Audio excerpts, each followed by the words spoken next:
नमस्कार, महासत्ता न्यूजमध्ये आपले स्वागत आहे।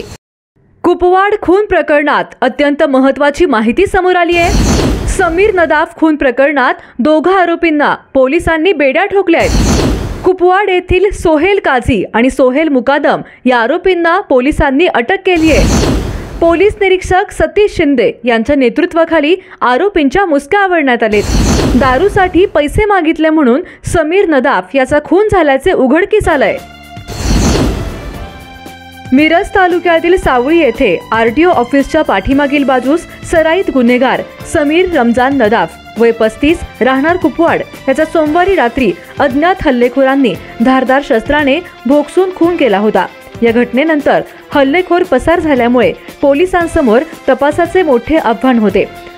घटनेनंतर कुपवाड पोलीस स्टेशन तसेच स्थानिक गुन्हे अन्वेषण विभागाचे पोलीस निरीक्षक सतीश शिंदे यांनी आरोपींच्या शोधासाठी यंत्रणा गतिमान केली। सदरच्या सराईत गुन्हेगार समीर नदाफ याचा खून त्याच्याच 2 मित्रांनी केल्याची गोपनीय माहिती पोलिसांच्या हाती आली। त्यानुसार स्थानिक गुन्हे अन्वेषण विभागाचे सहाय्यक पोलीस निरीक्षक जयदीप कळेकर यांनी पथकासमवेत छापा टाकून बडे पीर दर्गा मिरज रोड येथून 2 संशयित तरुणांना ताब्यात घेतले। त्यांच्याकडे अधिक चौकशी केली असता त्यांनी आपली नावे सोहेल सलीम काझी वय 30 आणि सोहेल उर्फ शाबीर शरीफ मुकादम वय 26 दोघेही राहणार कुपवाड अशी असल्याचे सांगितले। या खून प्रकरणात एक धक्कादायक कारण समोर आले आहे। मयत समीर नदाफ सराईत गुन्हेगार असून तो सोहेल काझी याच्या पानटपरीवर येऊन वारंवार गुटखा मावा सिगारेट उधार घेऊन त्रास देत होता।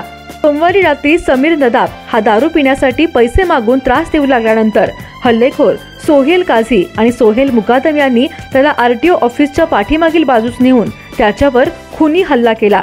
या खून प्रकरणी सोहेल काझी आणि सोहेल मुकादम यांना अटक करण्यात आली असून त्यांनी खुनाची कबुली दिली असल्याची माहिती स्थानिक गुन्हे अन्वेषण विभागाने दिली आहे।